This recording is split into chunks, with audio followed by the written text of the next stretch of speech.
Bienvenue dans cette nouvelle vidéo YouTube. Pour ceux qui ne me connaissent pas, je m'appelle Gianni, je suis préparateur physique spécialisé pour les trailers et pour les sportifs d'endurance. Je m'occupe principalement de la programmation et du suivi des entraînements pour ces trailers et ces cyclistes et ces skieurs. Et donc, si tu es intéressé, n'hésite pas à m'envoyer un petit message sur Instagram ou dans les commentaires pour qu'on puisse discuter ensemble de tes problématiques et pourquoi pas que je puisse t'aider gratuitement ou dans un second temps qu'on puisse partir sur une collaboration tous les deux pour tes objectifs. On est parti aujourd'hui sur la suite de la série sur le continuum des intensités et on va s'attarder sur la moyenne intensité. On va voir qu'est-ce qui la caractérise, qu'est-ce que tu vas pouvoir mettre en place dans tes entraînements et comment tu vas pouvoir identifier si oui ou non tu es à basse intensité, oui ou non pardon, tu es à moyenne intensité. Donc, pour petit rappel, les domaines d'intensité, c'est des plages d'intensité qui élicitent des réponses physiologiques distinctes au niveau de différents systèmes comme la lactatémie, la respiration, la fréquence cardiaque, le système nerveux, le système musculaire. Bref, il y a différentes réactions au niveau de différents systèmes et c'est ce qui nous permet donc de définir ces domaines d'intensité. On a vu qu'il en existait 4. La basse intensité, la moyenne intensité, la haute intensité et la très haute intensité. Et on a surtout vu qu'il existait deux frontières qui délimitaient la basse et la moyenne intensité et la moyenne et la haute intensité. Pour nous, comme on l'a déjà dit plusieurs fois, on va seulement s'attarder sur trois domaines d'intensité, basse, moyenne et haute intensité, délimités par la frontière numéro 1 entre la basse et la moyenne intensité, et la frontière numéro 2 entre la moyenne et la haute intensité. Tu as en bas les temps de maintien possibles en fonction de chaque intensité. Évidemment, ici, c'est un peu grossi. On a vu aussi que ces domaines d'intensité, ils étaient variables, ils variaient d'un individu à l'autre et d'une modalité à une autre, donc il faut vraiment réussir à les déterminer pour ta personnalité et donc pour ton profil et aussi les déterminer en fonction de la modalité que tu utilises. Si tu es plutôt sur un trainer, si tu es plutôt en extérieur sur un vélo, si tu es plutôt en train de courir sur la route, plutôt en train de courir en trail, voilà, ça va varier du tout au tout en fonction des watts, en fonction de l'allure et en fonction des BPM. Aujourd'hui, on s'attarde donc sur la moyenne intensité, cette intensité qui est située entre les deux frontières physiologiques, entre les deux seuils, tu as peut-être entendu ça. On parlera de ça dans une prochaine vidéo. La moyenne intensité, on va l'illustrer par l'analogie de la voiture. On va reprendre notre voiture à 3 vitesses et cette fois-ci, on va passer la deuxième vitesse. En gros, c'est pas compliqué. C'est comme si tu roulais. Donc, ta voiture était en train de rouler, mais en même temps que tu roulais, elle était en charge. Ok? Donc, c'est-à-dire que tu utilises la batterie de ta voiture, mais à la fois, elle se recharge. Donc, pas compliqué. Ce qu'il faut comprendre, c'est que si tu utilises beaucoup ta voiture parce que tu vas vite, ta batterie va se décharger, plus vite. Et donc, il va falloir qu'elle se recharge plus intensément. Mais sauf que si tu as un cap dans la manière dont tu peux recharger ta batterie, bah alors elle va se décharger. Elle va se décharger juste moins vite que si elle n'était même pas branchée. Donc, c'est ça qu'il y a à retenir. C'est que là, tu es en train de rouler, la batterie se décharge, mais vu que tu es en charge, bah, elle reste au même niveau. Mais si tu augmentes vraiment l'intensité, bah, en fait, elle va se décharger même si tu restes branché sur la prise. Ensuite, on va voir les différents marqueurs de cette moyenne intensité, donc au niveau du RPE, au niveau de l'allure, au niveau de la fatigue, au niveau de la fréquence cardiaque, au niveau de la respiration et de la manière dont tu seras capable de parler, et au niveau de la durée qu'on peut maintenir. Et on va d'ailleurs commencer par cette durée. En fait, la moyenne intensité, c'est entre, on va dire, 8 heures d'effort et 45 minutes, 1 heure d'effort. Donc, tu vois que ça fait un gros gap. C'est vraiment, ça va du tout au tout. 8 heures ou 1 heure d'effort, c'est vraiment pas la même chose. C'est pour ça que moi, j'aime bien diviser cette moyenne intensité en deux parties. Le tempo bas, tu as peut-être déjà entendre tempo pour la moyenne intensité. Bah, moi, j'aime bien diviser en tempo bas, tempo haut. Tout ce qui est des efforts inférieurs à 2h30, 3h, on va être sur du tempo parce que l'allure est quand même un peu plus élevée. Et tout ce qui est sur des efforts supérieurs à 2h30, 3h, on va être sur du tempo bas, donc de 3h à 4, 5, 6 heures d'effort. Comment ça se traduit en termes d'intensité? Sur du tempo bas, je rappelle, des efforts de 3 jusqu'à 5-6 heures, voire même un petit peu plus, ben, on est quand même sur une allure qui est modérée. D'accord? C'est un peu plus rapide que de la basse intensité parce qu'on n'est pas parti pour un ultra. On sait que ça va durer entre 3 et 6 heures, donc il y a quand même une notion de vitesse. Même si c'est modéré, il y a une notion de vitesse. Contrairement au tempo haut, où là on a une vitesse un peu plus élevée, donc on est en modéré plus. Okay, un peu plus vite quand même que le tempo bas.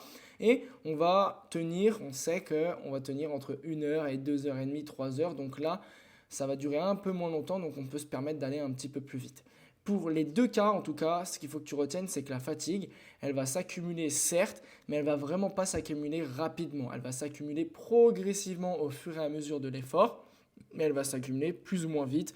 Si tu vas un peu plus vite, elle va s'accumuler plus vite. Si tu es plus dans le tempo bas, elle va s'accumuler un petit peu moins vite. C'est ça qu'il faut retenir en fait, c'est plus ou moins vite. Elle s'accumule quand même, mais elle s'accumule plus ou moins vite. C'est-à-dire au départ, tu n'as quasiment pas de fatigue et à la fin, tu es quasiment au bout de ta fatigue, mais elle s'est accumulée progressivement. Au niveau du RPE, comment ça se traduit? Simplement, le RPE, c'est une échelle de 0 à 10 pour témoigner de la difficulté de ton effort. Et bien là, on va être sur un 4 à 7 de RPE. Donc encore une fois, ça varie du tout au tout, mais tu auras compris que si tu es plutôt sur du tempo bas, donc des efforts de 4 à 6 heures, tu vas plutôt être sur un RPE 4, 5, voire 6 de temps en temps. Et si tu es sur un tempo un peu plus haut, entre 1 heure à 2 heures et demie, 3 heures d'effort, bah, tu vas plutôt te diriger vers un 6, 7 de difficulté parce qu'en réalité, on peut tenir longtemps à 6, 7 de difficulté. Ce qu'il faut juste que tu comprennes, c'est que peu importe la durée de ton effort, si tu veux aller le plus vite, si tu veux mettre le moins de temps possible pour parcourir la distance que tu as à parcourir ou pour en gros tenir la plus haute intensité pendant le temps que tu dois courir ou rouler, ben en fait, à la fin, tu vas être à un RPE de 10 sur 10. Parce que c'est comme si, en fait, tu n'avais plus une seule goutte dans ton réservoir.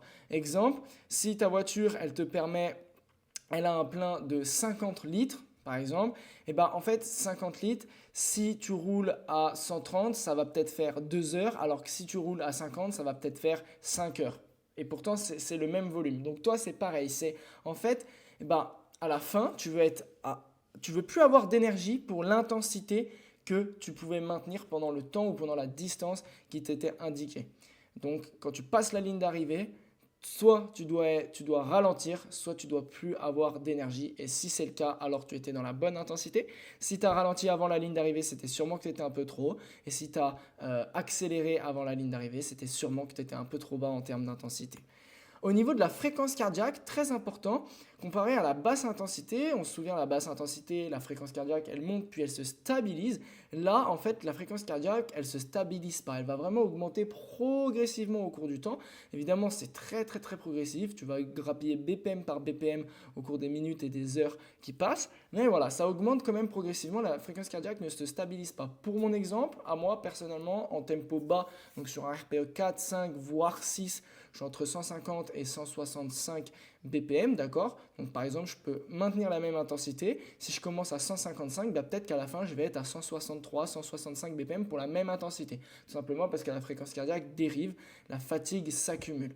Alors qu'en tempo haut, je vais plutôt être entre du 165 et 180 BPM et je peux tenir peut-être, on va dire, à 175 entre 2 et 3 heures d'effort. C'est pas négligeable, mais ça dérive quand même progressivement aussi. Au niveau du talk test, ce qu'il faut retenir, c'est que, bon, j'ai oublié de le noter, mais ce qu'il faut retenir, c'est qu'en fait, tu vas plutôt être sur des phrases courtes ou des phrases longues. Tu vas être obligé de reprendre ta respiration. Tu ne veux pas le faire comme je suis en train de le faire là, tu ne vas pas parler indéfiniment, tu vas être obligé de reprendre ta respiration, ça va être un petit peu coûteux de parler et donc tu ne vas pas pouvoir faire des phrases et des discussions fluides. Tu vas faire des phrases, certes, soit longues, soit courtes. Si c'est plus haute intensité, elles vont être plus courtes que si c'est un peu plus basse intensité. Mais tu es obligé de reprendre ton souffle entre les phrases. Donc ça, c'est important à noter. Dès que tu dois reprendre ton souffle, en gros, tu es dans de la moyenne intensité. Pour résumer, en fait, si on résume le tout, tout est stable et élevé. Et je mets une petite astérix sur le mot stable, c'est qu'en fait, oui, c'est stable et élevé, mais tu as une augmentation progressive des choses. Ton RPE va augmenter progressivement, ton intensité va être la même, mais ta perception de l'effort va augmenter progressivement, ta fréquence cardiaque va augmenter progressivement. Voilà, tu comprends que tout dérive vers l'échec, mais de manière progressive. Ça se fait lentement et pas de manière brutale ou de manière rapide. On a vu que c'était quand même une plage d'intensité qui était large, entre 8 heures et 45 minutes. D'accord? Donc ça varie quand même un peu du tout au tout. On a dissocié le tempo bas et le tempo haut. Et en fait, pour résumer le tout, c'est une allure, une intensité qui est vraiment modéré, c'est moyen. Ça doit pas être difficile dès le départ, ça doit pas être facile, c'est un peu inconfortable, voilà, tu en es entre le confortable et le inconfortable. Tu sais que tu vas pouvoir tenir longtemps, mais tu sais pas forcément combien de temps tu vas pouvoir tenir. Pour te donner une idée de séance que tu peux faire, tu peux te faire par exemple 20 minutes où tu augmentes l'intensité progressivement pour t'échauffer d'un RPE 1 à un RPE 4 et ensuite tu peux te faire des intervalles, voilà, jusqu'à accumuler 1 heure de travail, 3 fois 20 minutes un RPE 6 par exemple, avec 2 à 3 minutes de récupération à un RPE 1-2. Ce qu'il faut que tu retiennes, c'est le ratio temps de travail, temps d'effort, c'est à peu près 1/10, voire 1/8, on va dire. Okay, donc là, par exemple, pour des intervalles de 20 minutes, tu peux faire des récupérations entre, on va dire, entre 2 et 4 minutes maximum. Après, ce n'est pas nécessaire de faire plus parce que la fatigue accumulée n'est pas vraiment très très très importante. Sache juste que 3 fois 20 minutes ici, c'est quand même déjà assez relevé comme niveau. Commence peut-être par juste une augmentation. Tu fais un intervalle de 5 minutes, un intervalle de 8 minutes, un intervalle de 10 minutes. Ça peut être déjà plutôt pas mal parce que 1 heure de tempo, en fonction de l'intensité que tu y mets, même si là c'est un RPE 6, ça peut quand même être assez traumatisant. Voilà, j'espère que j'ai pu t'aiguiller sur ta moyenne intensité. Si jamais tu es arrivé jusqu'ici, c'est l'intensité que tu dois travailler si tu cours un marathon ou sur des efforts entre du coup 1 heure et on va dire 4 heures, d'accord?